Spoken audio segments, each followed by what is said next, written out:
Et donc, on va se présenter. Nous sommes tous les deux d'Inetom. Moi, je suis en charge, je suis expert secteur public du groupe, et plus particulièrement sur les projets en Afrique. Et donc, actuellement, je suis à Casa. Et Karim. Moi, je suis Karim Amri, senior manager au sein d'Inetom sur la branche consulting. 16 ans d'expérience dans l'accompagnement des acteurs publics et privés dans leur transformation stratégique et digitale. Ravi d'être avec vous aujourd'hui pour partager un petit peu notre retour d'expérience sur la partie eGov. Alors, nous allons voir l'agenda et donc nous sommes tous les deux de la société, donc du groupe Inetom qui vient de changer de nom, donc ex-GFI Informatique, donc qui est une ESN. Nous sommes présents dans 26 pays, un groupe maintenant de taille internationale, hors de 27 000 consultants. Et nous avons, depuis octobre de cette année, on a décidé évoluer dans son nom, donc de fédérer toutes nos marques autour d'un seul label, Inetom, pour marquer aussi notre croissance. Nous avons connu une croissance très importante en faisant en particulier un certain nombre d'acquisitions de compétences au travers du monde. Alors, nous sommes mécènes de Women in Africa depuis maintenant 4 ans et cette année, nous avons renforcé notre engagement en proposant ces webinaires appelés Open Training, afin de sensibiliser la communauté Women in Africa sur le digital. Effectivement, le digital prend une place très importante en Afrique et on le voit bien au travers de tous les projets d'entreprise qui candidatent à Women in Africa et qui sont de plus en plus digitalisés. Donc, nous sommes ravis d'être avec vous. Inetom est présent en Afrique. Nous sommes ravis d'être un acteur et nous avons vocation et nous sommes un acteur panafricain. Plus de 1000 collaborateurs aujourd'hui travaillent au sein de nos 6 implantations en Afrique, donc au Maroc, en Tunisie, au Sénégal, en Côte d'Ivoire, au Cameroun et en Angola. Et nous travaillons au travers de ces 6 implantations sur plus de 22 pays du Maghreb et de l'Afrique subsaharienne, en développement donc une offre de conseils et des accompagnements technologiques digitales, avec un certain nombre de points majeurs de compétences dans le conseil, mais aussi dans l'intégration des logiciels. Nous sommes leader panafricain, moi sur la zone francophone. Voilà. Et donc, on accompagne de nombreux opérateurs, de nombreux clients, que ce soit des clients privés et bien sûr des opérateurs publics, qui vont être plus notre sujet aujourd'hui. Voilà. Effectivement, le secteur public, c'est une activité historique du groupe depuis de nombreuses années. Alors, historiquement sur la France, où on a une position de leader sur les sujets du secteur public et des solutions dédiées au secteur public.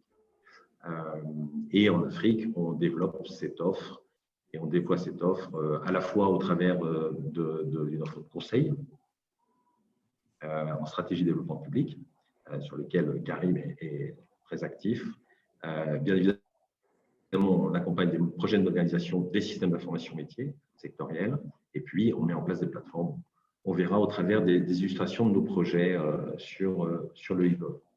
Alors, ce qu'on vous propose, c'est de développer 3 axes dans notre webinaire. Un autour, donc on reviendra sur les enjeux, les axes de développement du e-gov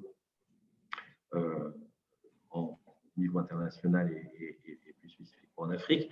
On essaiera d'illustrer ces 4 usages e-gov à travers de quelques projets, quelques approches. Et en dernier point, nous essayerons de tirer finalement quelques éléments de facteurs clés de succès adaptés au contexte des enjeux de l'Afrique.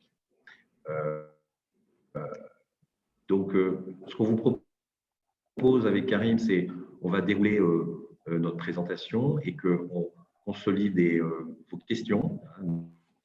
Donc, n'hésitez pas à nous partager sur le chat vos questions au fil de l'eau. Et ce qu'on vous propose, c'est de les reprendre et de les répondre dans la dernière partie de ce webinaire. Voilà. Et donc, n'hésitez pas, bien évidemment, à poser toutes vos questions qui viendront compléter la présentation que nous allons vous dérouler. Alors, les enjeux. Alors, le e-gov, vous connaissez, en fait, on a plusieurs définitions, mais je dirais que c'est d'apporter des services dématérialisés aux citoyens. Donc, on va être sur du B2B, enfin, ce qu'on appelle le G2C, ouvertement vers les citoyens, vers les entreprises, dans une logique de doing business, et vers les administrations aussi, puisque dans les échanges entre administrations et aussi dans la logique de dématérialiser au profit des agents les systèmes. Alors, pourquoi ce sujet aujourd'hui et de plus ce sujet du e-gov est clé, c'est qu'à la fois ça répond aux attentes de citoyens, de nous finalement. Aujourd'hui, le gouvernement, l'administration de services, enfin, elle doit rentrer dans une logique de service parce que nous sommes, nous tous, exigeants. On voit ce qui se passe dans le monde privé avec des services en ligne qui sont de plus en plus développés. Et donc, l'administration, elle se doit d'apporter ce niveau de service dans cette même logique. Donc, plus de services avec des services à distance, en ligne, des paiements. Évidemment, réduire en bénéfice les déplacements. Et on sait que en Afrique, dans nos pays, on a des vrais sujets de déplacement cruciaux, avec des administrations qui peuvent être centrales, qui peuvent être lointaines, avec quelquefois des documents administratifs qui peuvent demander plusieurs jours de déplacement pour y accéder. Et puis, in fine, notre attente en tant que citoyen, c'est plus de transparence, plus d'efficacité de ce qu'on a dans l'administration. Alors, en regard, l'administration, elle cherche l'efficacité, elle cherche les économies. On a évidemment un sujet de tension sur les budgets, donc on va chercher à être plus efficace dans la manière de délivrer le service régalien, mieux utiliser de nouvelles technologies. Donc, cette technologie qui est disponible, qu'on voit au quotidien, dans notre quotidien ou dans l'entreprise, on se dit, l'administration, pourquoi elle n'en profiterait pas? Et puis, il y a un enjeu de professionnaliser les métiers au travers des opérations digitales dont on verra d'ailleurs des illustrations tout à l'heure. Karim. Alors justement, pour mettre des aspects concrets derrière cette définition très large du e-gov, parce que ça recouvre des réalités très très différentes d'un pays à l'autre, évidemment par rapport à des besoins qui sont spécifiques, aussi bien au niveau des citoyens qu'au niveau des entreprises. On a choisi d'illustrer ça à travers quelques services, quelques panels de politiques publiques qui ont été matinés de cette valeur ajoutée digitale. Alors, un des éléments, évidemment, qui est au cœur des problématiques, des réflexions au niveau des acteurs publics, c'est évidemment l'emploi. Donc, ce qu'il faut savoir, c'est que le digital et les e-services au niveau de l'emploi sont des véritables accélérateurs. C'est des leviers d'insertion qui ont vraiment donné leurs fruits dans tous les pays qui ont misé sur ces technologies-là, puisque tout simplement, ça permet de rapprocher les entreprises des demandeurs d'emploi et par là même de servir de véritables ponts entre le besoin et la demande. Donc ça, c'est vraiment quelque chose qu'il va falloir garder à l'esprit. Les utilisations et les applications du digital au niveau de la gestion de la chose publique sont vraiment multiples et revêtent des réalités très, très différentes et très larges. On parle aussi de l'éducation. Là aussi, ne serait-ce que par la période qu'on vient de vivre, on a vu à quel point l'usage des nouvelles technologies peut être un véritable accélérateur et ça peut aussi permettre de réduire parfois le gap pour des populations qui ont accès, celles qui n'ont pas accès. Voilà, le fait de disposer de ressources en ligne, le fait de disposer de cette capacité de pouvoir consulter à tout moment, indépendamment des contraintes physiques, météorologiques quelquefois dans quelques zones en Afrique et autres, dans les zones enclavées, de pouvoir disposer de cette base de connaissances, de savoir dans la partie éducative peut être aussi un formidable accélérateur d'intégration et par là même, voilà, encore une fois, servir de ciment au niveau de la cohésion sociale d'un pays. Au cœur même des services e-gov, c'est ce qu'on appelle les e-services. Donc là, on est vraiment dans tout ce qui est relatif aux services purement administratifs, que ce soit orienté citoyen ou entreprise. Là, on pense bien évidemment à des applications comme les services en ligne, et on aura l'occasion plus tard dans la présentation de vous illustrer quelques cas pratiques, parce qu'on n'est pas dans du théorique. Ici, il y a vraiment des use cases qui ont démontré la valeur ajoutée que ça peut être aussi bien pour les citoyens que pour les entreprises, comme le disait Brice, en termes de gain de temps, en termes de réactivité, en termes de qualité de service. Les services de paiement de taxes, les possibilités de vote électronique. On a vu récemment une élection au niveau des États-Unis qui a été en grande partie impactée par cette possibilité qui a été offerte aux citoyens de ne pas se déplacer au niveau des bureaux de vote, mais de recourir aux moyens technologiques pour répondre à ce service civique qui est le vote. Donc, c'est des choses qui sont vraiment aujourd'hui des transformateurs du quotidien, aussi bien pour les entreprises que pour les citoyens. Et bien sûr, impossible aujourd'hui de ne pas parler de la e-santé. Là aussi, vous voyez tous les efforts qui ont été faits, tous les budgets qui ont été aujourd'hui orientés vers la santé, parce qu'elle est au cœur des problématiques de transformation aujourd'hui de la relation entre l'administration et les citoyens. Et aujourd'hui, la santé, le nombre d'applications possibles des services e-gov sont infinis. Tout à l'heure, je vous parlerai du Maroc, qui est un des pays qui a pris quelques initiatives en ce sens. Aujourd'hui, vous avez la possibilité de prendre des rendez-vous auprès de vos praticiens directement en ligne. Ça permet aussi d'apporter de la transparence, d'apporter véritablement de la facilité aux patients, d'avoir accès aux données de santé des patients aussi pour faciliter le passage d'un médecin à un autre, pour éviter à chaque fois de devoir reconstituer le dossier de santé des patients. Donc là aussi, le digital est un formidable vecteur de transformation. Et puis la partie agriculture, là aussi, au cœur des problématiques des acteurs publics en Afrique. L'usage des NTIC a véritablement transformé radicalement la façon de faire sur toute la chaîne de valeur, que ce soit au niveau des intrants, au niveau des transformateurs, au niveau des distributeurs, toutes les activités support en termes de financement de l'activité agricole, en termes de suivi, en termes de déploiement sur le terrain, sans parler de tout ce qui est utilisation des drones et autres. Donc tout ceci, de façon intelligente, de façon intégrée, a permis véritablement de revoir la façon de faire au quotidien, au service d'une meilleure qualité, d'une meilleure interaction entre l'administration et ses usagers que sont les citoyens et les entreprises.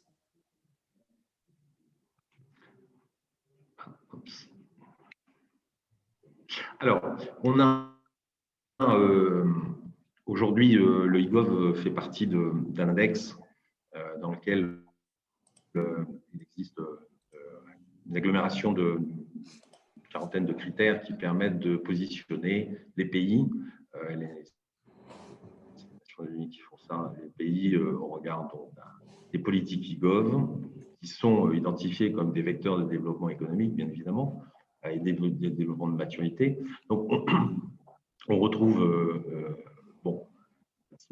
qui positionne l'Europe en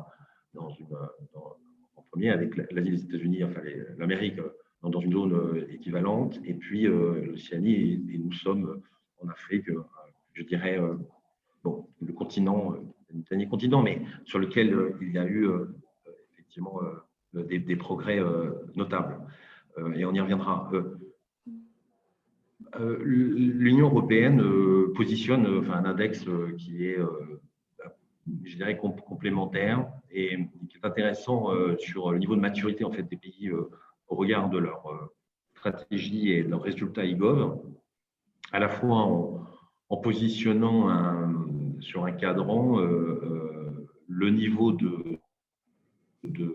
je dirais, de digitalisation des services, donc à la fois en citoyen, économique et entre les administrations, et puis le taux de pénétration de ces services dans les populations cibles, évidemment bénéficiaires de ces services. Alors, on trouve, je dirais, dans un barycentre moyen des 28 pays, les pays nordiques, en fait,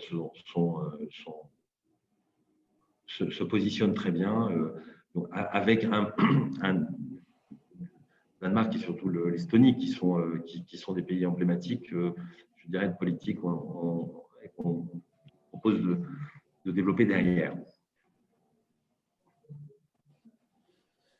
Alors justement, pour illustrer un petit peu des exemples concrets d'initiatives qui ont été lancées par ces pays qui sont pionniers dans la transformation e-gov, le Danemark, alors c'est ce que disait Brice, effectivement, les pays nordiques ont aujourd'hui un véritable coup d'avance sur beaucoup d'autres pays avancés en termes de transformation numérique, puisqu'ils ont placé les services e-gov au centre de toute transformation du secteur public, avec des objectifs très clairs. C'est qu'aujourd'hui, au Danemark, ils sont partis du principe que pour offrir des services publics numériques de qualité, il fallait notamment passer par le partenariat public-privé. Alors ça, le PPP, c'est quelque chose qui est aujourd'hui, bien évidemment, très courant dans beaucoup de secteurs et beaucoup de réflexions au niveau de la transformation du secteur public.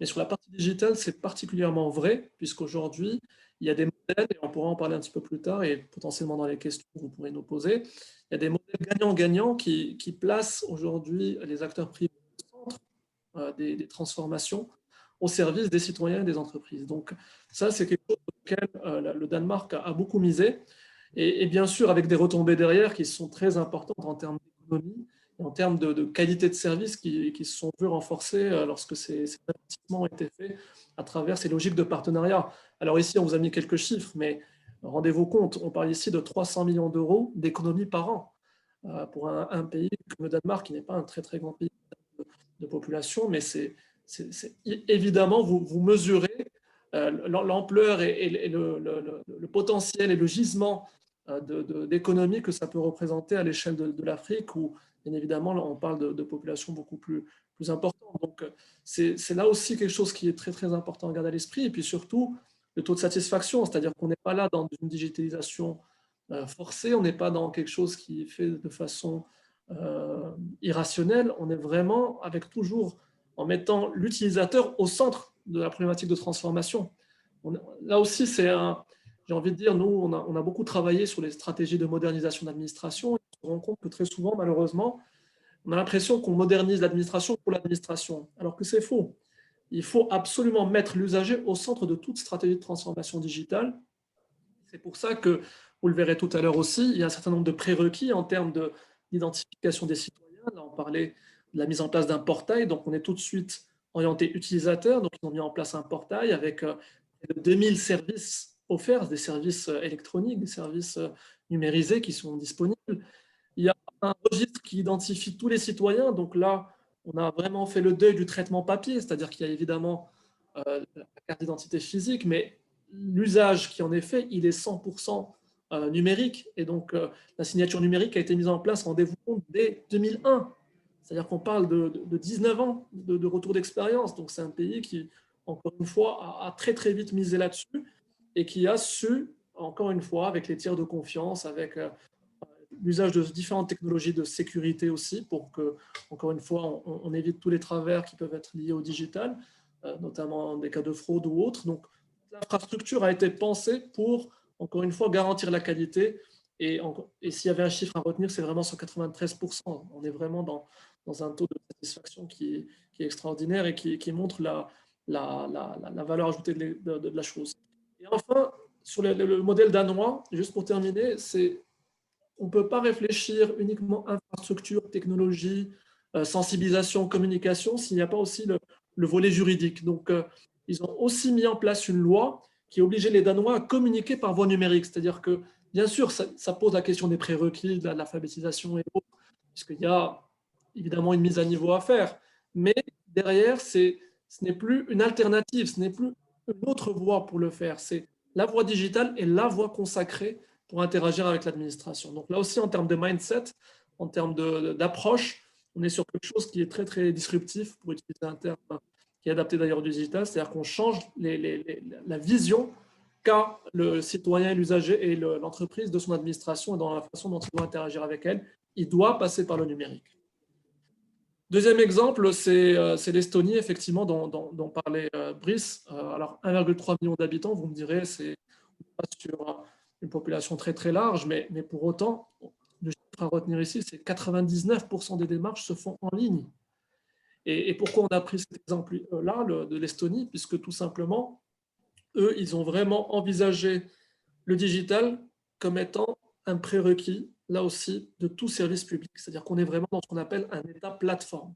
C'est-à-dire que l'État, dans son interaction, passe par le digital, passe par le numérique, pour justement s'assurer que tout le monde puisse en bénéficier. Parce que là aussi, il y a des problèmes de distance, il y a des problèmes météorologiques et autres que vous connaissez pour les pays baltes.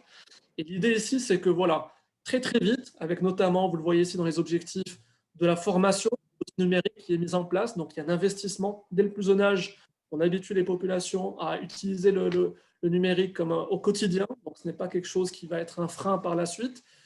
On offre des cours gratuits avec le secteur privé pour les seniors, là aussi. Donc, on vise les plus jeunes qui peuvent être demain des vecteurs de transformation, mais on s'assure aussi de l'intégration de toutes les populations en n'oubliant pas les seniors. Donc, c'est quelque chose qui est vraiment totalement intégré. Et là aussi, un chiffre emblématique, 513 millions de requêtes qui sont digitales. Imaginez derrière tout le volant d'économie sur les traitements papier, sur les ressources qui sont mobilisées, sur les ressources techniques qui sont mobilisées, sur le présentiel, le physique, etc., qui peut être réinvesti dans d'autres choses, dans d'autres secteurs tout aussi importants et qui ne sont pas dépensés dans des choses qui sont digitalisables. Donc, eux, ils ont appelé ça le X-Road. Donc, c'est en fait une colonne vertébrale, et je laisserai Brice en parler tout à l'heure pour illustrer. Tout est construit autour d'un backbone, d'une colonne vertébrale qui sert toutes les administrations pour justement éviter que le citoyen soit amené à interagir pour demander toujours le même papier à l'administration alors qu'une autre administration dispose de cette information. Donc, l'usager, il est vraiment au centre là aussi de la problématique, avec une identité en ligne qui est totalement sécurisée et qui lui permet d'interagir sans risque avec son administration. Effectivement, l'Estonie, alors c'est vraiment un exemple. Il est toujours très cité. D'ailleurs, je dirais, il marque beaucoup l'intérêt en Afrique. Mais il a été construit. Donc l'Estonie est un jeune pays en fait, puisque donc après la création de l'Est, le pays a assez vite décidé de construire en fait, de partir d'une page blanche. Donc ils n'avaient rien et ils se sont emparés de cette technologie, de cette dimension technologique pour construire tout le socle. Donc évidemment, ils ont eu cet atout d'être from scratch et donc ils ont construit une plateforme X-Road dans lequel ils ont réussi à construire progressivement et à plugger l'ensemble, je dirais, à la fois de ce qui forme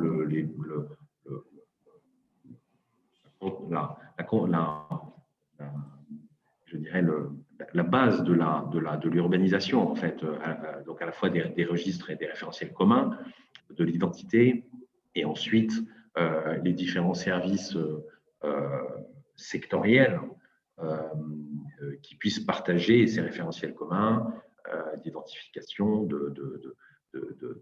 d'identification des citoyens pour éviter la redondance et l'approche en silo qui caractérise la construction des stratégies Gov dans des pays qui ont déjà d'existants.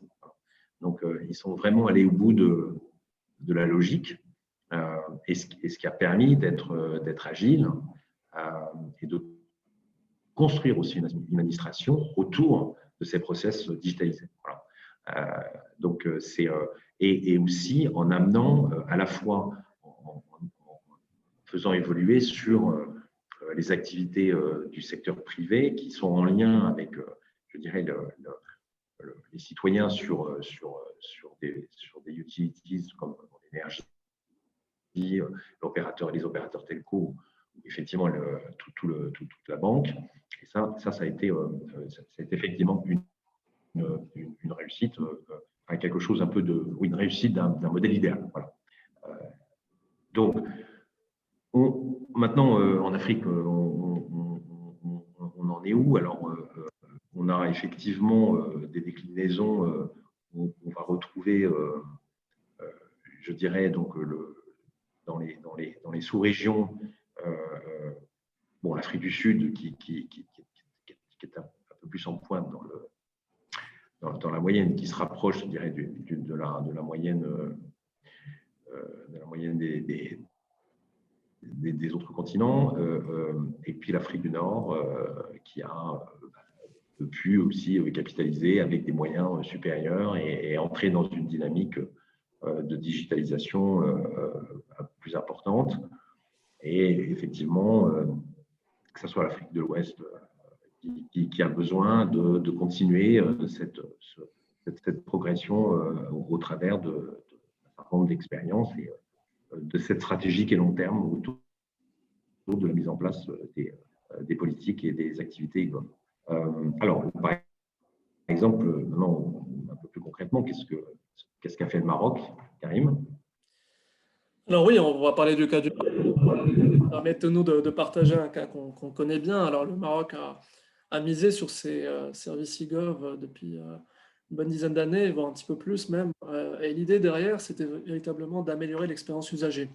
Alors, ce qu'il faut savoir, c'est deux choses. C'est que lorsqu'on parle du e-gov, il faut bien distinguer ce qui se fait en termes d'intégration, on va dire, verticale. D'accord? Donc là, on est vraiment sur chaque ministère ou chaque acteur public a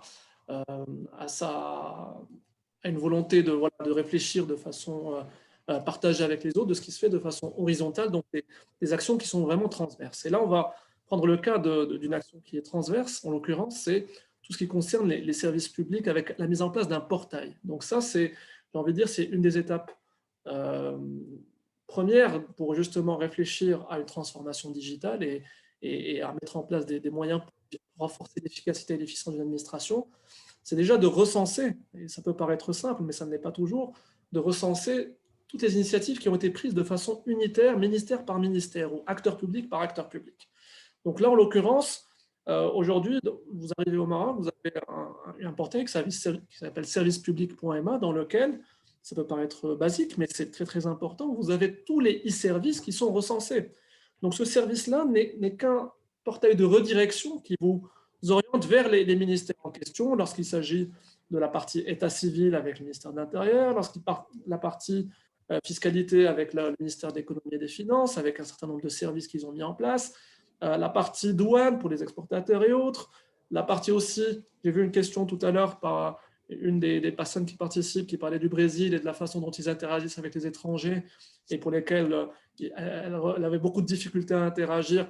Voilà, aujourd'hui, il y a des réflexions qui sont mises en place avec toutes les procédures qui sont clarifiées et qui font foi. Ça aussi, c'est très important. On parlait tout à l'heure de l'aspect juridique, donc très important de réfléchir de façon transverse. On n'est pas uniquement on déploie un service et puis on attend que ça se mette en place tout seul. Il y a tout un nombre d'actions d'accompagnement qu'il faut mettre en place. Et donc, ce que je disais ici, c'est qu'il faut avoir cette double lecture. C'est-à-dire qu'on peut avoir cette vision un petit peu verticale, mais il est essentiel que l'État accompagne le volet transverse, le volet horizontal, avec cet encapsulement des initiatives qui sont prises par les uns et par les autres. Donc là, j'ai pris le cas du Maroc, avec notamment ici 3 volets qui font l'objet des priorités maintenant pour 2020-2025. C'est tout ce qui concerne l'accès à l'éducation, donc là aussi sur tout le territoire, pour sensibiliser au numérique les jeunes. Donc vous avez vu que par exemple, c'est ce que en place les pays nordiques, c'est vraiment la transformation passe par les plus jeunes aussi, pour que ça soit vraiment le quotidien. Ce n'est pas quelque chose qu'ils vont subir, mais ça fait partie des usages naturels très progressivement. Deuxième point, c'est la santé, l'amélioration de la prise en charge des patients. Donc là, on en a parlé tout à l'heure. J'ai cité un exemple des hôpitaux publics qui aujourd'hui ont fait l'effort de justement dématérialiser la prise de rendez-vous pour garantir une vraie transparence et faciliter l'anticipation et la gestion de la charge qui peut peser sur ces hôpitaux publics. Et puis, l'amélioration de l'accès aux aides sociales et l'inclusion financière des populations fragiles, notamment les populations bancarisées. Donc là, j'imagine, on a vu un certain nombre de participants dans différents pays africains qui sont aujourd'hui présents dans ce webinaire. Donc, c'est des problématiques que connaissent pratiquement tous les pays africains, donc que ce soit l'éducation, la santé, les aides sociales, etc. C'est au cœur des transformations et il faut que le digital soit un levier d'amélioration de la qualité offerte dans ces secteurs-là. Alors, pour être encore plus illustratif, si tu veux bien, Brice, sur la slide suivante, on a regroupé un certain nombre des services qui sont disponibles, et sachant qu'il ne passe pas un mois pratiquement sans qu'on apprenne qu'un autre service a été digitalisé. Là aussi, je fais le parallèle. Je ne peux pas me permettre de parler de e-gov si je ne fais pas le lien avec la crise sanitaire que nous vivons. Évidemment que tout le monde aujourd'hui a des réticences à aller dans des endroits qui seraient bondés, dans des endroits où il va falloir attendre que le service soit rendu. Et toutes ces initiatives qui sont prises sont des accélérateurs et sont des garants justement de la réduction du risque sanitaire. Je ne vais pas rentrer dans le détail de tout ce que vous avez aujourd'hui projeté à l'écran, mais tous ces services aujourd'hui sont une réalité. Tout à l'heure, j'ai montré quelques exemples, mais les applications sont infinies. On parlait du Danemark, il y avait près de 2000 e-services. Donc, tout ce qui peut permettre, encore une fois, de faciliter l'interaction peut être digitalisé. D'accord ? Donc là, aujourd'hui, je parlais d'un secteur dont je n'ai pas parlé, qui est essentiel, qui est le transport, notamment en Afrique. Aujourd'hui, vous avez l'opérateur ferroviaire qui a 100% digitalisé l'achat de billets en ligne. Alors, lorsqu'on est en Europe, ça peut paraître naturel, mais pour des pays qui sont en voie de développement, qui sont émergents, ça peut paraître basique, mais c'est un vrai gain en termes de qualité de service. Tout ce qui est fidélisation des utilisateurs, tout ce qui est l'achat de timbres. Aujourd'hui, vous pouvez acheter des timbres numériques. Vous avez tout ce qui concerne la fonction publique. Les concours, aujourd'hui, peuvent être 100% digitalisés. Les recrutements sont consultables en ligne.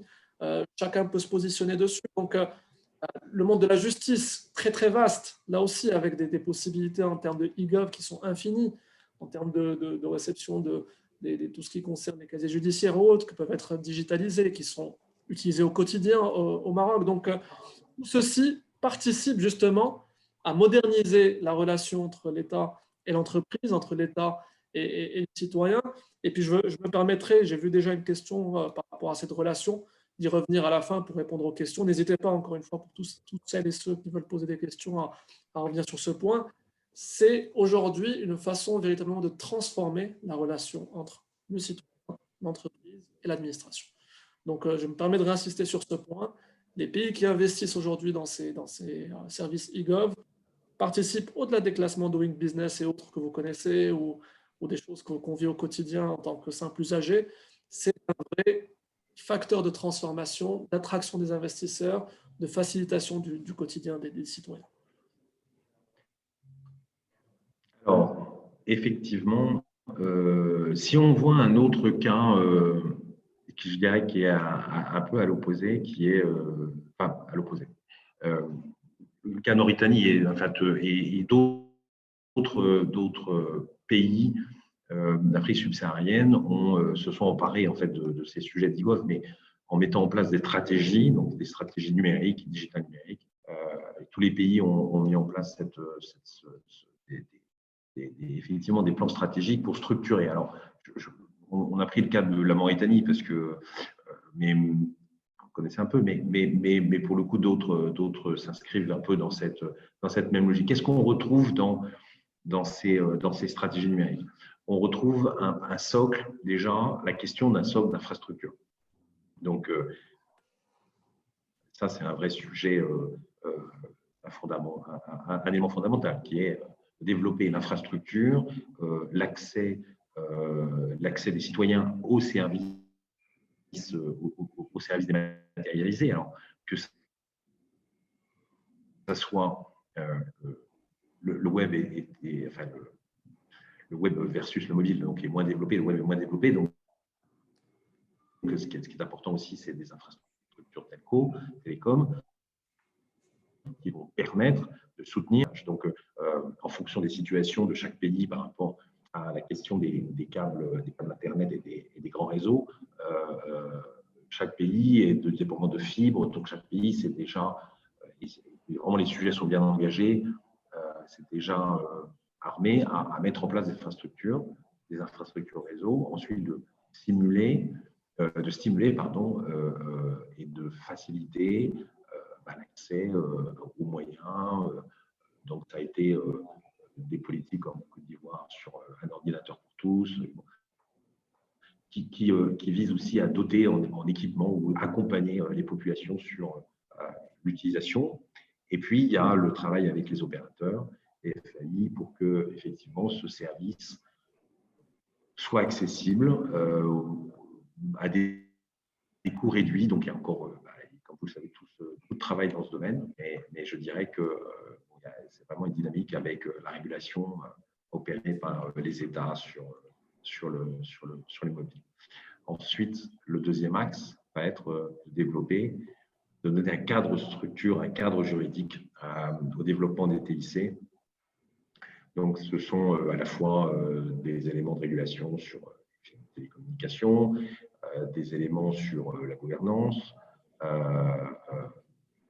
donc des institutions, et puis un cadre réglementaire sur l'utilisation des PKI, enfin des systèmes de clés et d'autres éléments facilitateurs et nécessaires à l'utilisation de l'Internet, enfin de l'Internet, je dirais de la dématérialisation et de ce qui sous-tend dans la dématérialisation.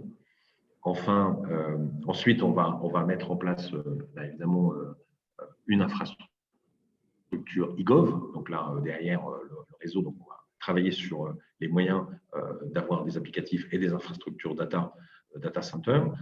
Donc chaque pays s'est posé la question, effectivement, d'avoir une infrastructure data. Donc maintenant, il y a des sujets de cloud souverain, il y a donc, qui viennent compléter ces réflexions-là. Et puis, bien sûr, de développer des services en ligne derrière ce socle, je dirais, applicatif. Et puis, on n'en parlera pas en illustration, mais la dématérialisation de l'administration, elle concerne aussi le système métier. Donc là, on a le développement soit des systèmes métiers sectoriels, dont on a parlé tout à l'heure, santé, éducation, donc des projets qui sont lancés dans ces thématiques, des sujets aussi autour du foncier, du cadastre, qui sont ou de l'identité numérique, qui sont vraiment des acteurs, enfin, des thématiques clés. Et enfin, on a la question de l'écosystème, du développement de l'écosystème numérique dans chaque pays. Donc, ça va être à la fois développer les politiques et favoriser le développement d'entreprises numériques et des startups, donc avec des incubateurs, avec le développement de technopoles, et puis, comme le disait Karim tout à l'heure, la dimension aussi réglementaire, enfin, faciliter la contribution du privé dans ces dispositifs de solutions, de mise en place de solutions d'infrastructure, donc avec les partenaires publics-privés qui se développent dans un certain nombre de pays pour soutenir l'ensemble de ces investissements. Alors, ce qu'on vous propose, c'est continuer en rentrant un petit peu plus dans le détail de quelques illustrations de sujets. Donc, on a premier axe, les guichets numériques. Les guichets uniques. Tu veux te présenter, Karim? Oui, rapidement. Donc, le guichet unique, le principe, comme son nom l'indique, c'est effectivement de servir de point d'entrée unique pour les besoins des demandeurs des différents services. Quelques illustrations ici, c'est au Maroc, c'est par exemple pour la création d'entreprises. Donc aujourd'hui, on a institué ce qu'on appelle les CRI, donc les centres régionaux d'investissement. L'idée derrière, c'est que quelqu'un qui veut créer une entreprise, au lieu de faire le tour de différentes administrations, l'administration qui va lui s'assurer que le nom qu'il a retenu pour son entreprise n'est pas prise, la propriété intellectuelle, la partie impôt, la partie, sur la partie fiscale, sur la partie tout ce qui concerne les services aussi, l'électricité, etc. Plutôt que ça soit lui qui fasse le tour, il y a un principe de dire on fait ce qu'on appelle un one-stop shop, c'est-à-dire un endroit unique où il peut, ce n'est pas lui qui fait le tour des administrations, mais c'est l'administration qui vient à sa rencontre pour lui faciliter toutes ces différentes démarches en un endroit unique. Alors, ça peut concerner la création d'entreprise, les autorisations administratives lorsque vous voulez faire des travaux, ça peut concerner l'état civil, là aussi, où vous pourriez avoir différents interlocuteurs. Ça peut concerner, on l'a vu au Madagascar, tout ce qui concerne les dédouanements, les exportations, même chose au Maroc pour la partie Portnet. La partie automobile aussi, donc là vous avez celui qui va vous donner la carte d'identification du véhicule, celui qui va vous donner le permis, celui qui va vous faire le contrôle du véhicule, etc., après une certaine période. Donc, tout ceci est centralisé et c'est ce qui permet effectivement d'être un véritable accélérateur, puisque c'est un des principes fondamentaux du e-gov, c'est de limiter les nuisances, de limiter les déplacements, d'augmenter la productivité des entreprises plutôt que d'avoir un responsable d'entreprise qui va faire le tour. C'est l'administration qui est proche de lui. Donc la proximité, c'est ce qui assure à travers le fait d'avoir un guichet unique, cette accélération des services aux entreprises et aux citoyens. Alors, on voit que la première étape a été de réunir je dirais, de mettre dans des guichets uniques qui ont été des guichets physiques, principalement dans un premier temps.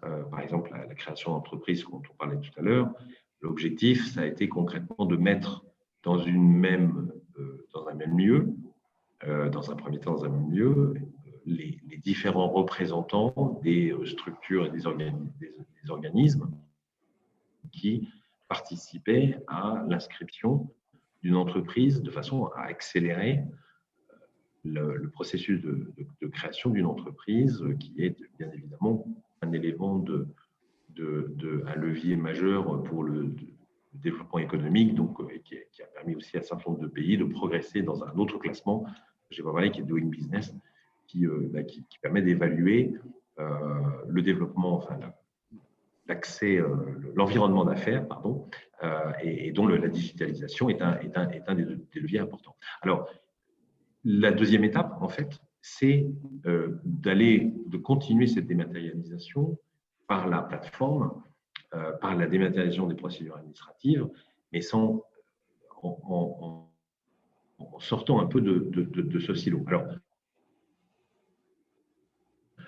là, c'est l'illustration d'une initiative de Côte d'Ivoire sur la mise en place d'une plateforme interministérielle avec la logique d'avoir un portail commun à différentes procédures et à différents services administratifs et de permettre donc de mutualiser une plateforme avec mutualiser des outils derrière tels que le paiement en ligne de ces procédures et puis d'avoir ensuite un lien avec un module en fait, de gestion dans les ministères de ces procédures, avec des workflows, donc avec des étapes, et qui permettent finalement d'accompagner, de dématérialiser les processus internes de traitement du dossier, éventuellement en lien avec des services métiers, puisque si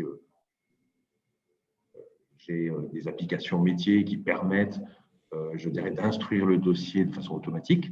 Bon, je fais un lien entre ce processus interne dans l'administration, dans les services et l'outil qui fait le suivi du processus et qui active, ce qu'on appelle un workflow ou un BPM, enfin, qui active en fait, des services métiers pour des calculs, pour des traitements, etc. Dans le cadre d'une urbanisation technique. Donc, cette plateforme, en fait, qui est partagée, qui peut être interministérielle, et quand elle est interministérielle, elle permet à un ministère, enfin à l'administration au sens large du terme, de traiter des dossiers en interministériel. Et donc de reconstituer des guichets uniques, des guichets virtualisés, et donc aller au bout de cette logique de services dématérialisés. Et quand on a une plateforme commune, on va aussi faciliter l'expérience client pour les usagers, puisqu'ils vont avoir une solution unique pour émettre leurs demandes. On ne va pas leur redemander, ils vont avoir un portefeuille, un porte-document, donc on va stocker aussi les informations d'identification. Par exemple, on va leur demander des papiers, donc, et ce qui va faciliter effectivement l'usage des services, sa simplicité. D'une administration à une autre, j'ai la même ergonomie. Et je dirais, pour illustrer ça, c'est quelque chose d'important. On va le voir dans les facteurs clés de succès, parce que une administration, elle doit penser elle doit penser client, elle doit être client-centric. C'est dans ces sujets de dématérialisation et de digitalisation. On ne digitalise pas pour l'administration, même si elle va en bénéficier, mais on digitalise pour les clients, avec cette vue expérience client. Et je pense que tous, alors, on est tous utilisateurs de sites en ligne, d'achats en ligne, donc que ce soit effectivement Amazon ou Jumia ou en Afrique, elles sont un petit peu moins développées parce qu'on a d'autres préoccupations. Mais quand vous achetez des chaussettes ou que si vous achetez de la lessive ou si vous achetez des chaussures, c'est pas les mêmes départements, mais vous avez toujours la même ergonomie pour acheter. Vous avez un panier, vous pouvez faire vos courses sans être obligé de changer. Quand vous passez du rayon habillement au rayon matériel de maison, vous n'êtes pas obligé d'avoir une ergonomie qui va complètement changer, un vocabulaire qui va changer. Vous n'allez pas être obligé de vous réidentifier.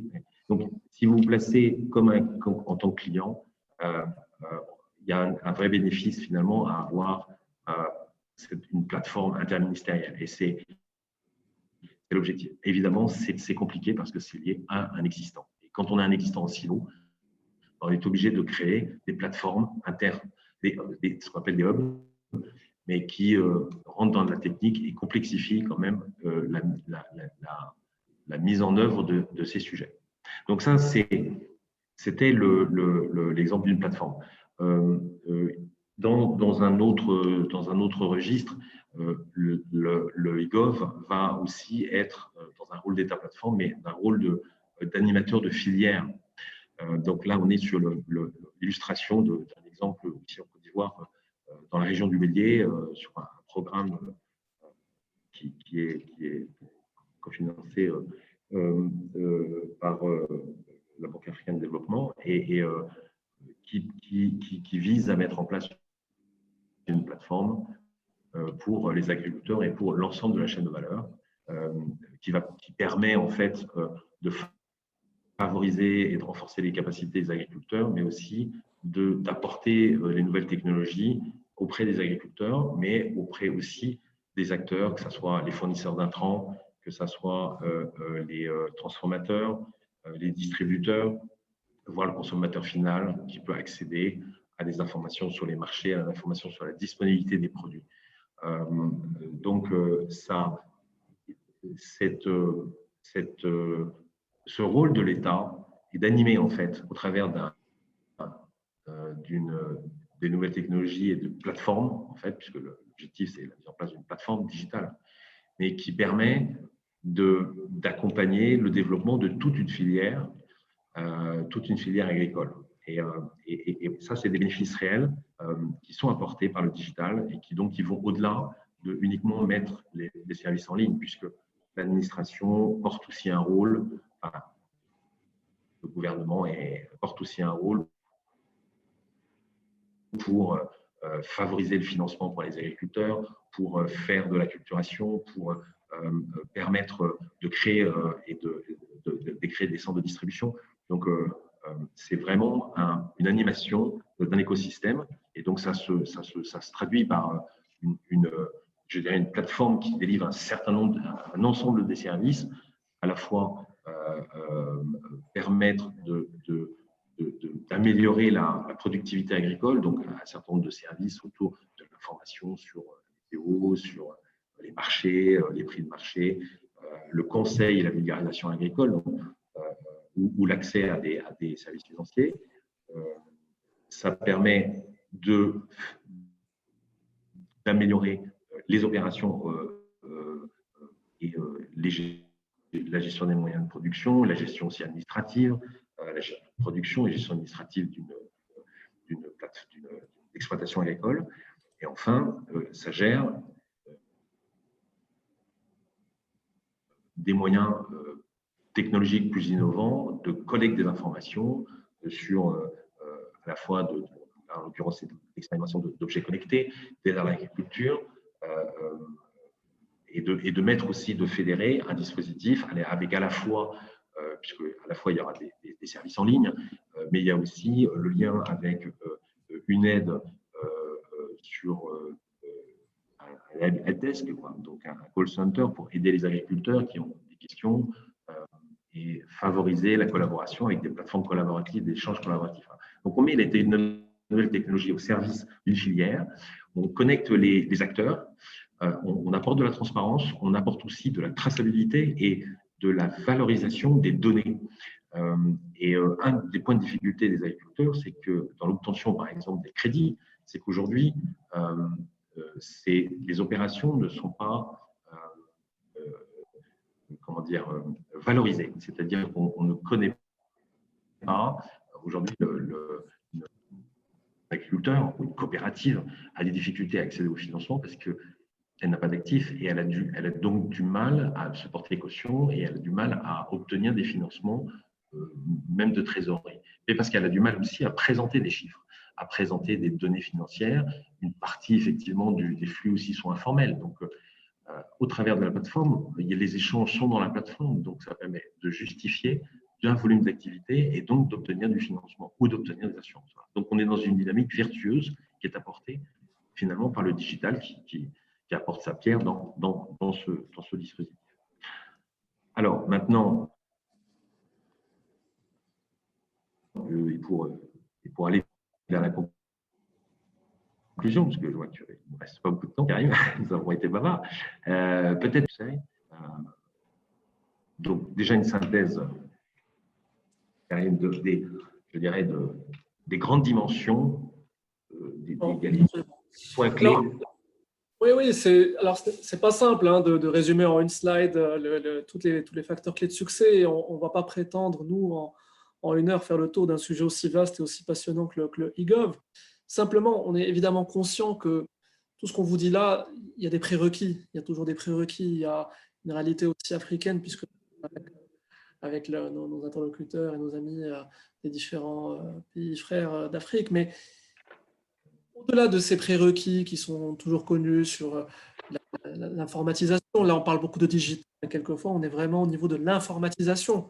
Ça, on en est conscient, c'est-à-dire que nous, en tant qu'acteurs de la transformation, lorsqu'on intervient dans certains pays, évidemment qu'on sait que quelquefois on part de très très loin, il faut transformer d'abord les esprits, qui est le plus difficile, ensuite l'infrastructure, et ensuite ajouter cette couche de digital pour parler de e-gov.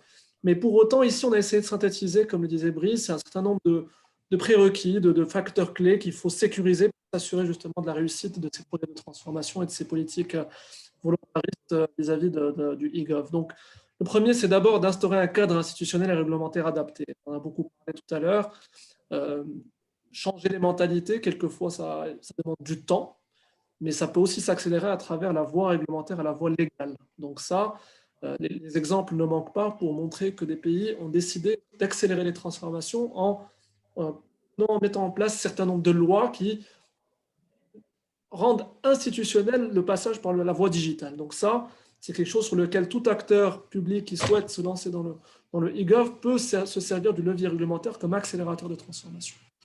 Les partenariats, j'ai parlé tout à l'heure de l'exemple estonien, de l'exemple danois, qui mise beaucoup sur le fait de voir cette transformation comme une complémentarité entre le public et le privé. Le privé peut bien sûr apporter son savoir-faire technologique, son retour d'expérience, mais c'est aussi dans l'expression du besoin. On l'a parlé, la transformation e-gov est centrée sur les besoins de l'usager de l'administration, de l'entreprise. Il faut se rapprocher pour comprendre dans un process, quel qu'il soit, dans une procédure administrative, quelle qu'elle soit, quelles sont les étapes qui aujourd'hui sont futiles, parce qu'on demande 2 fois la même chose à l'entreprise, parce qu'on demande parfois des choses qui sont un cercle vicieux, c'est-à-dire que pour la pièce A, il faut la pièce B, pour avoir la pièce B, il fallait quand même avoir la pièce A. Donc, quelquefois, on le constate, il faut qu'il y ait un écosystème entre le public et le privé pour réussir la transformation e-gov.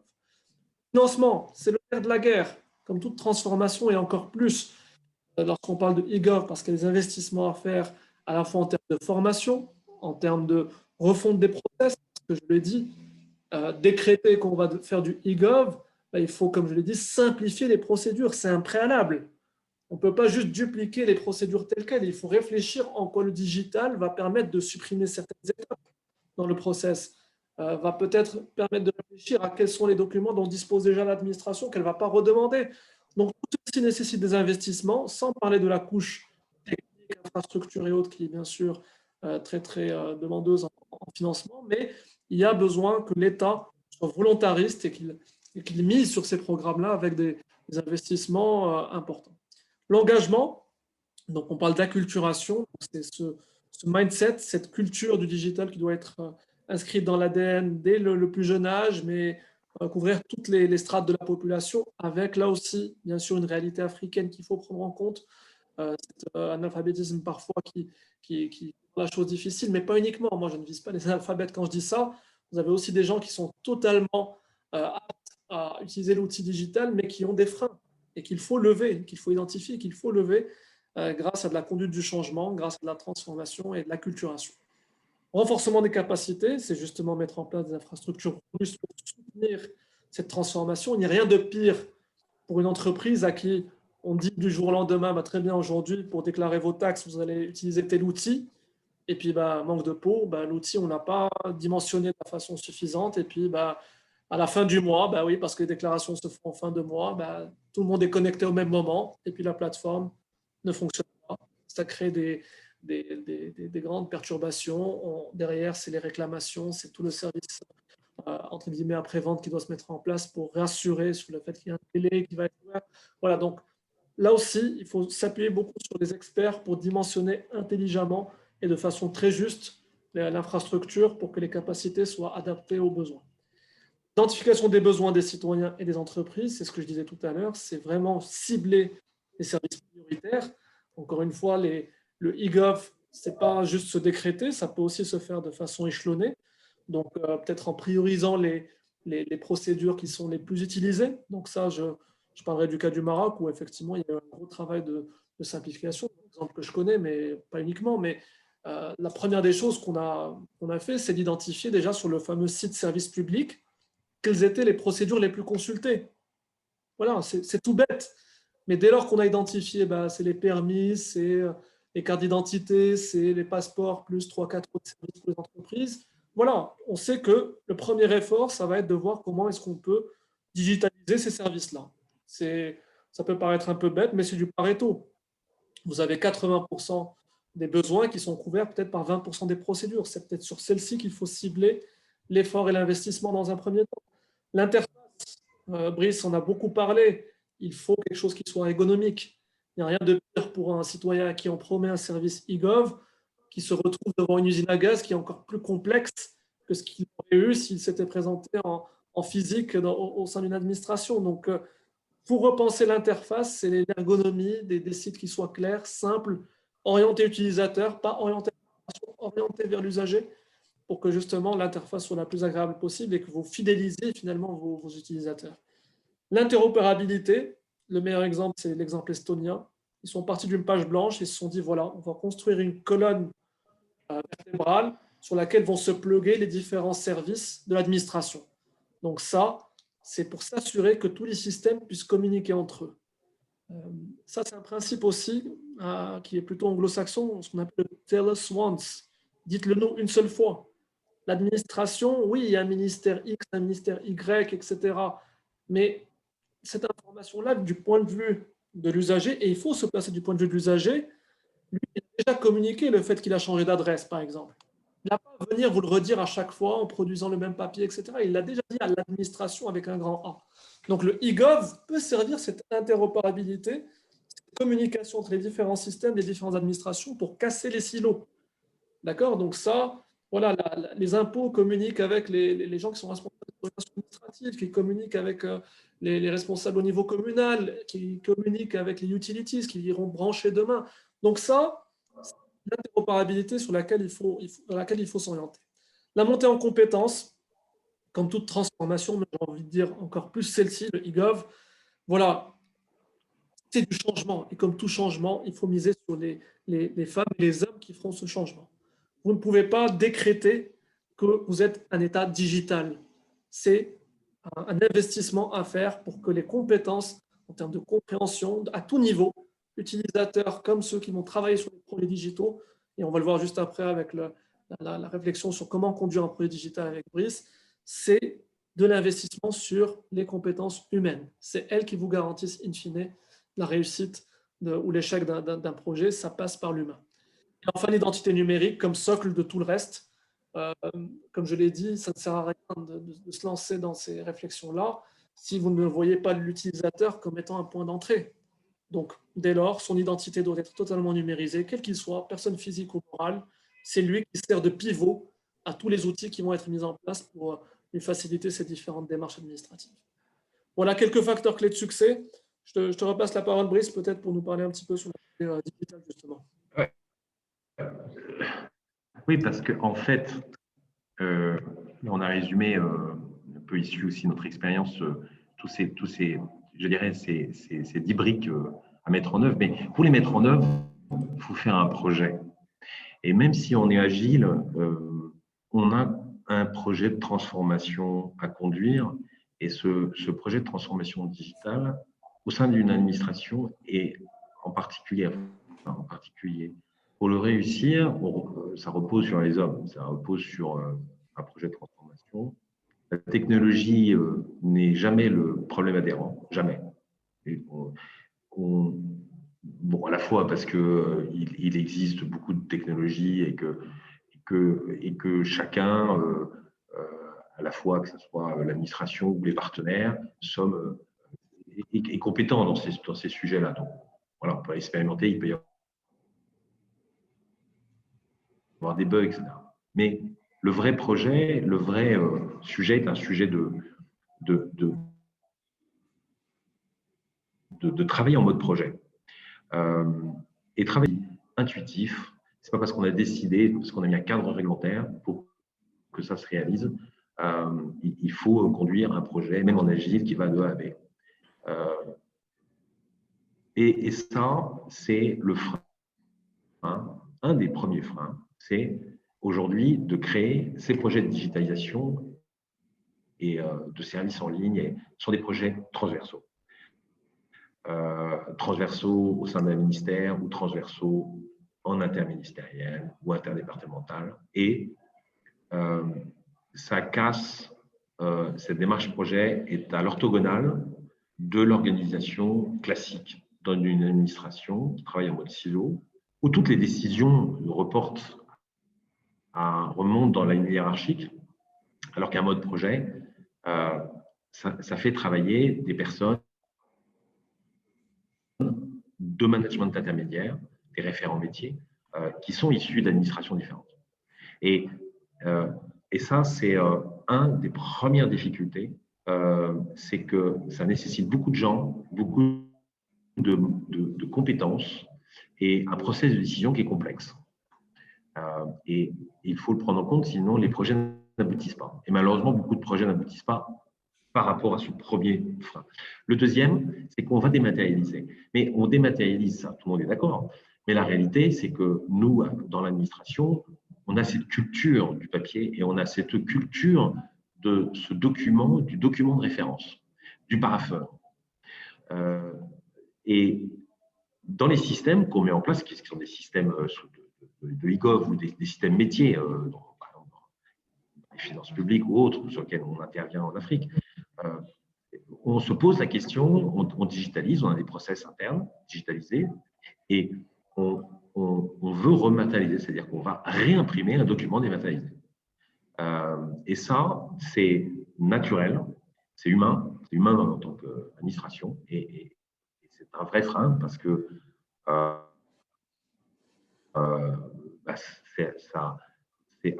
va à l'encontre du concept. Et le dernier point de frein à prendre en compte, et bien sûr, personne ne le sous-estime, mais il faut l'adresser quand même, c'est qu'un projet de digitalisation est un projet qui va donner de la transparence.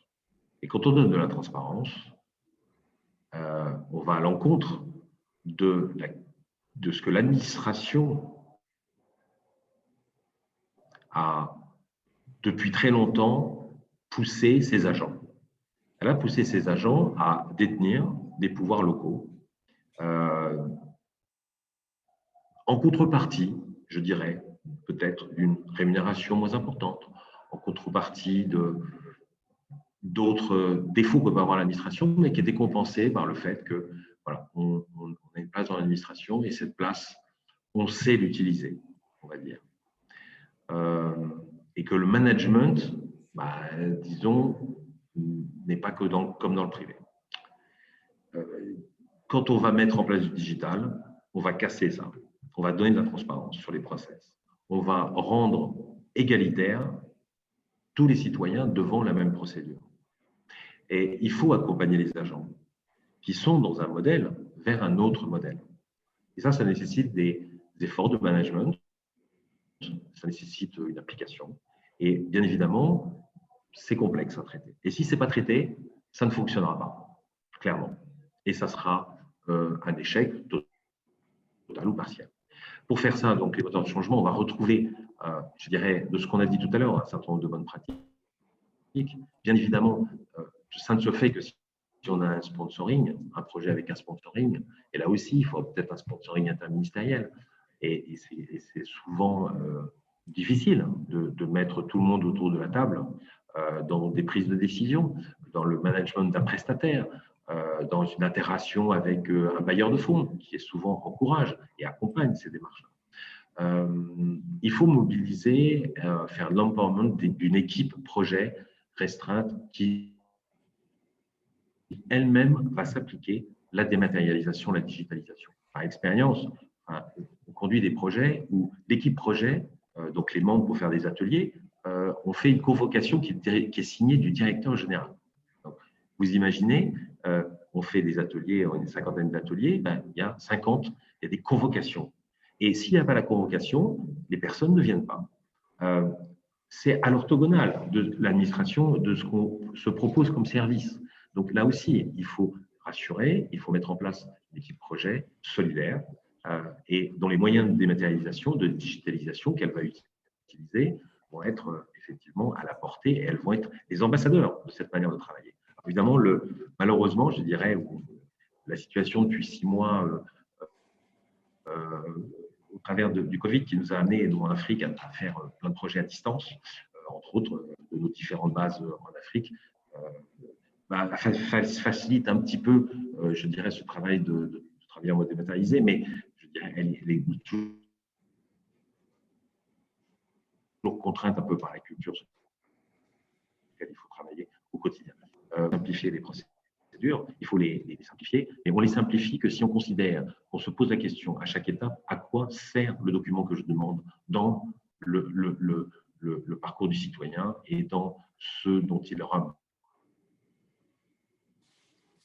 besoin, de ce nous on en a besoin. Est-ce qu'on l'a déjà demandé? Est-ce que c'est vraiment nécessaire? Quand on dématérialise, on structure des procédures et donc on normalise aussi les documents qu'on demande. Vous n'imaginez pas, dans le nombre d'ateliers qu'on fait, que d'un atelier à l'autre, en fait, on découvrait qu'il y avait des nouveaux documents à produire. Donc, il y a une vraie remise en cause à faire et la seule leitmotiv, c'est le citoyen. Ensuite, il faut accompagner le changement auprès à la fois des agents et de l'encadrement. Il faut les former, il faut leur expliquer. C'est cette tâche de conduite du changement qui est très opérationnelle. Ce n'est pas des grands plans, ce n'est pas une stratégie, c'est expliquer, donner de la formation sur les projets, expliquer pourquoi on va changer et répondre à leurs questions et à leurs attentes. Dont le troisième point que j'ai soulevé dans les points de vigilance. Voilà. Et ben, si ce n'est pas fait, il y aura de la résistance au changement. Les procédures ne seront pas appliquées. Donc, le nouveau process dématérialisé ne sera pas appliqué. Et dans cette manière-là, si un agent décide de ne pas être actif sur le système à son étape, ben, tout sera bloqué. Être progressif dans la mise en place, c'est évident. On achète souvent, on met en place, on a un grand projet, une grande ambition. Donc, on est parti sur des projets relativement complexes, techniquement, puisqu'il faut, on l'a vu tout à l'heure, interopérer des systèmes. Bon. Et en final, on est parti sur des projets de 2 ans, de 3 ans, de 4 ans. Ce n'est pas des projets à taille humaine. Un bon projet, c'est 6 mois. Voilà. Au moins des échéances et des livrables à 6 mois. Sinon, on épuise les équipes. Et enfin, et ce qu'on essaie de nous appliquer chez Inetom, il existe des bonnes pratiques internationales, nationales, africaines. Il y a beaucoup de, je dirais, tous ces sujets ont des socles communs. Mais ce qu'il faut, c'est aussi savoir les mettre en place, savoir accompagner les administrations avec des consultants qui connaissent les codes culturels.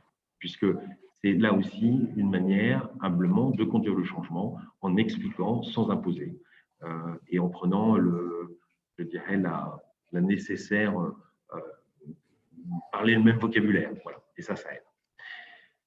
Voilà. Ah oui, j'avais le dernier. Alors, on a explosé les délais, Karim. Donc, oui, on va faire très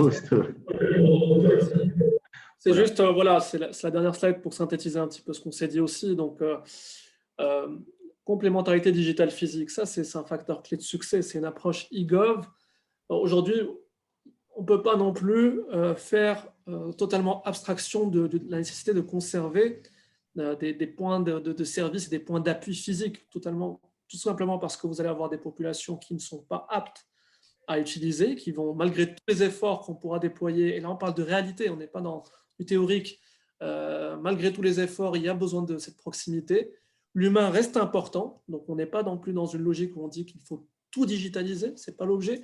Il faut garder des services de proximité, puisque c'est ce qui fait aussi la différence dans des sociétés séculaires où l'humain est complètement absent et d'autres où, au contraire, on essaie de garder ce lien.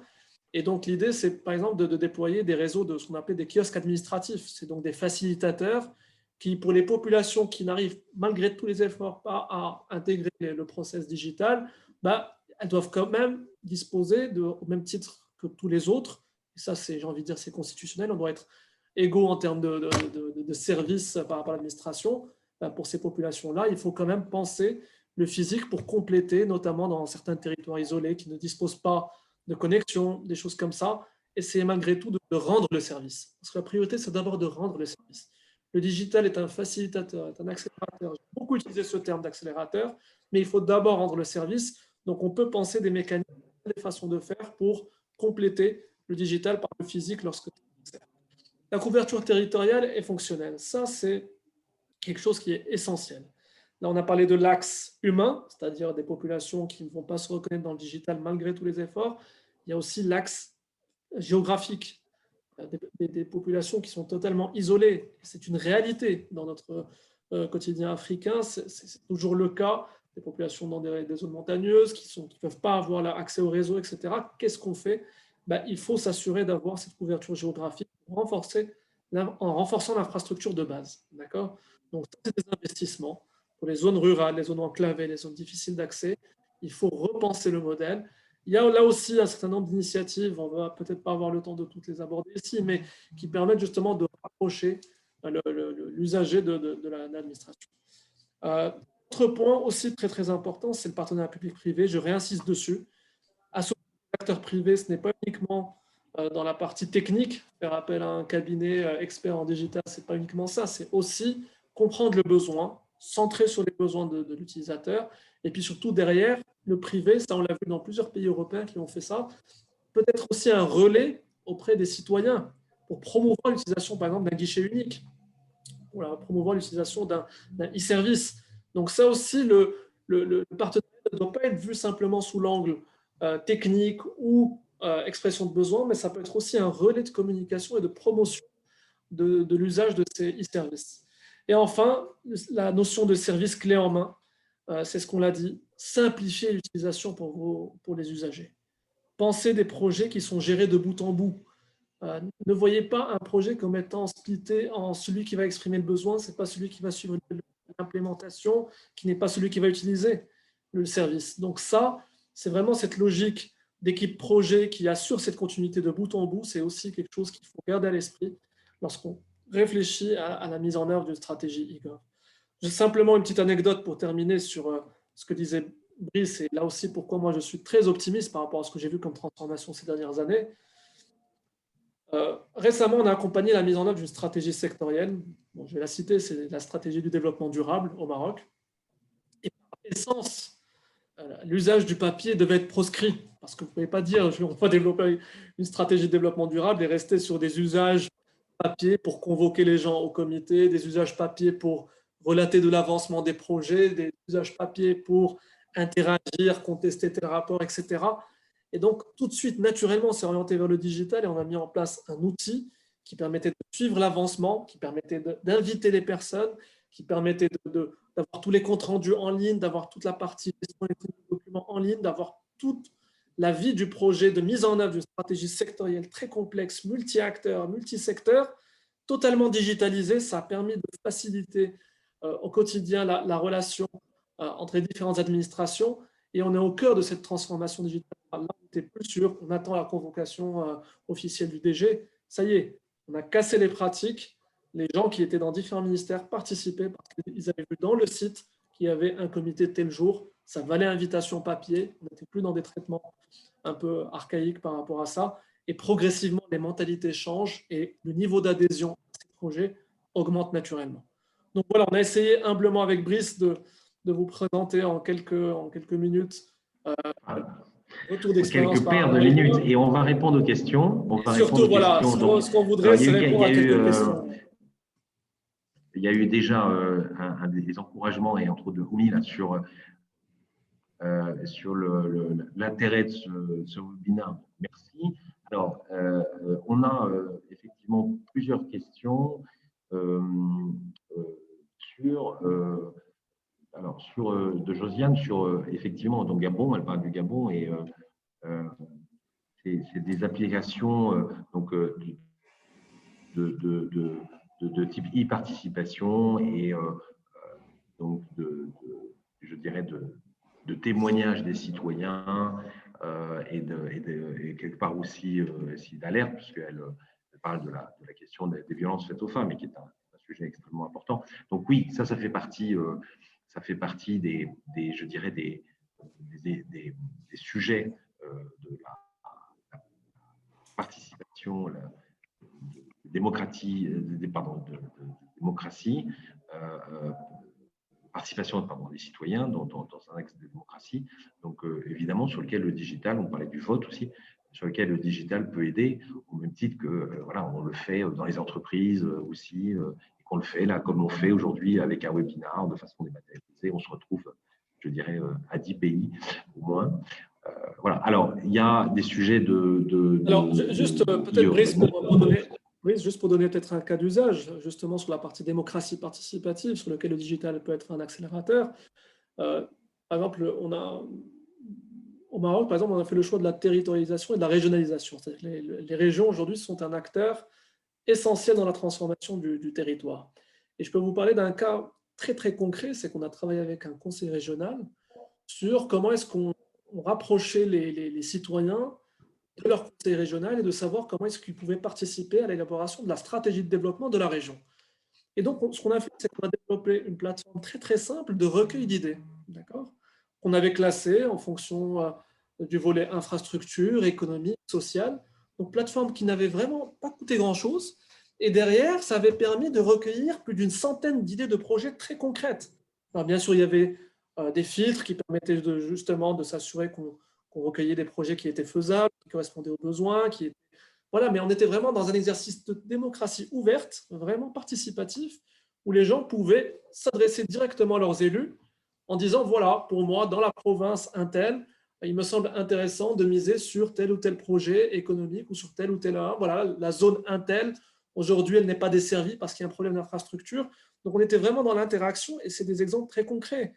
Il y avait aussi dans les commentaires partie liée à la relation sensible, lutte contre la corruption, tout ce qui concerne les réclamations. Ça aussi, aujourd'hui, beaucoup de pays en Afrique ont misé sur des plateformes en ligne pour gérer, collecter toutes les réclamations que pouvaient avoir les citoyens vis-à-vis d'un service non rendu par rapport à un abus de pouvoir qui a été constaté. Alors parfois, c'est des numéros verts, mais parfois, c'est aussi des plateformes en ligne totalement ouvertes. Là aussi, où vous pouvez dire, très bien, moi, j'ai souhaité avoir une autorisation de construire et puis ça fait plus de 6 mois et je ne comprends pas, je fais beaucoup d'allers-retours, etc. Voilà, ça, c'est un site très simple dans lequel il y a un médiateur ou un acteur qui se charge de collecter ces réclamations et qui les remonte à qui de droit avec derrière un délai de traitement de ces réclamations qui est monitoré, qui permet derrière de classer en disant très bien, le ministère de l'Habitat est très réactif, au contraire du ministère X ou Y, etc. Donc ça aussi, ça crée de l'émulation entre les acteurs publics et c'est un moyen, comme je le dis encore une fois, d'ailleurs j'ai bien aimé que vous ayez repris ce terme, vous l'avez mis en gras, Josiane, c'est accélérer et faciliter la relation entre l'administration et les usagers de cette administration. D'autres remarques peut-être, d'autres questions, Brice? Je ne sais pas si tu as pu en détecter d'autres. Alors, effectivement, il y a, en parlant d'un... Oui, alors, il y a Valérie qui exprimait une question, enfin, partageait une réflexion sur la faiblesse, dont elle parle du Brésil, qui est finalement fermée à cette intégration numérique et donc elle subit, elle a besoin d'un bulletin de naissance, elle n'est pas sur place et évidemment elle se voit opposer un refus puisqu'elle n'est pas présente. Alors, il est évident que le citoyen, alors déjà première réponse, elle nous proposait d'aller faire un plaidoyer au Brésil, et ça serait avec grand plaisir, sachant qu'on a des équipes Inetom évidemment en Amérique latine.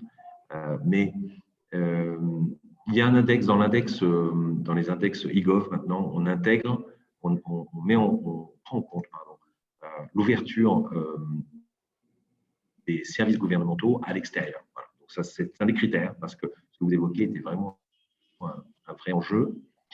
Le deuxième sujet, c'est qu'on n'a pas forcément besoin d'être à l'étranger pour subir le fait de ne pas avoir, je dirais, une dématérialisation intégrée dans les territoires. Et comme le disait Karim tout à l'heure, dans la déterritorialisation, c'est un sujet du territoire, puisque aujourd'hui, il va y avoir des informations, par exemple, d'état civil qui vont se retrouver dans des collectivités, dans des mairies.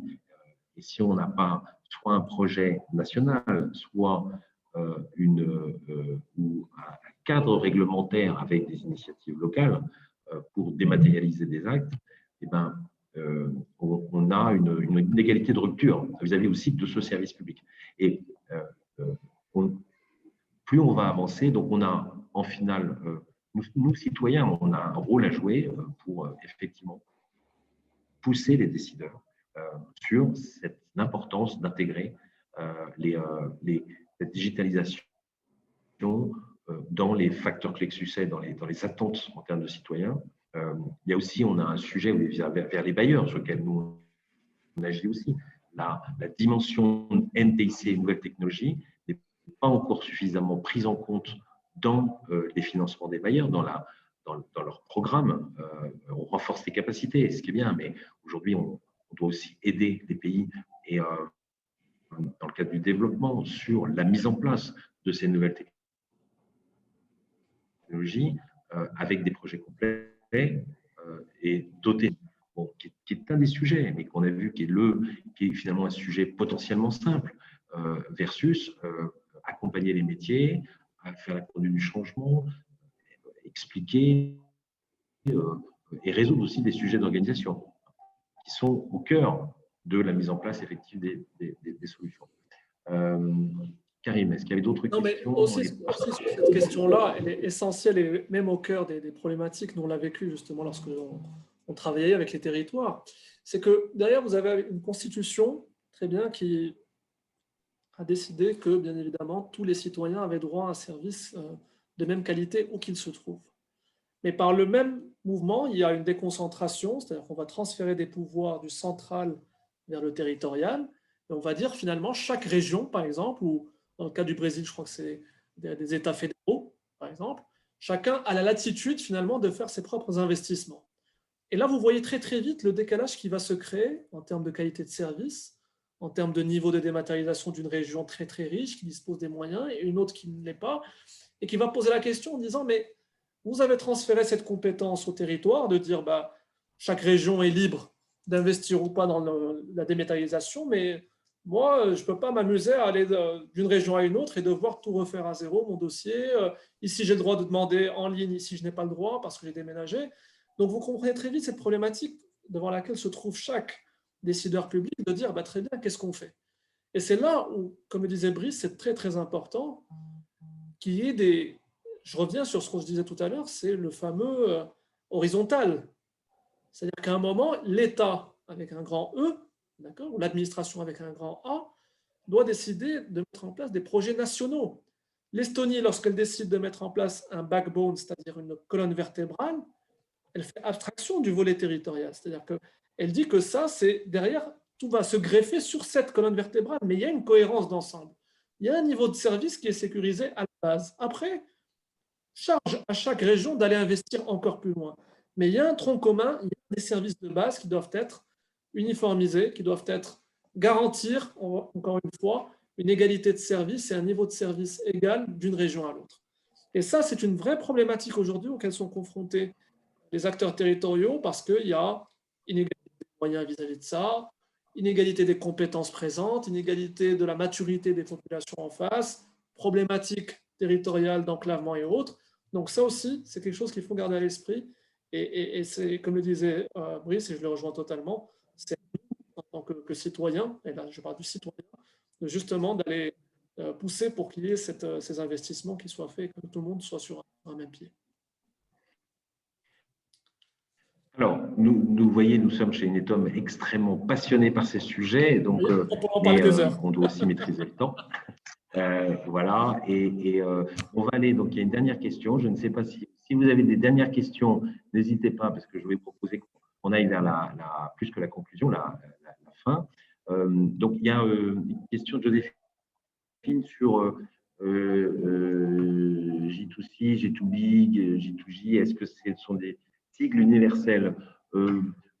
C'est des termes génériques. En fait, il n'existe pas de définition officielle de ce qu'est le e-gov. Voilà, donc c'est des termes, en fait, ça renvoie en fait à B2B, B2C, etc. C'est comme ça que ça a été construit, je dirais, par les praticiens de la matière, qui sont effectivement relativement nombreux, mais on n'a pas vu. Alors, le porte-monnaie électronique, comment garantir, vous avez vu, Joséphine, une mauvaise expérience avec un porte-monnaie électronique, comment garantir la sécurité du service?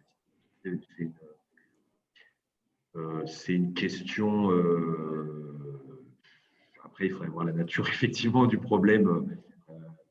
Bon, on est quand même sur des technologies qui sont assez sécurisées. Enfin, donc, si je parle, parce que là, je ne peux pas parler globalement de ce qu'est le porte-monnaie électronique, etc., et le comment ça s'appelle, le mobile money, mais qui est très développé, évidemment, comme vous le savez tous en Afrique.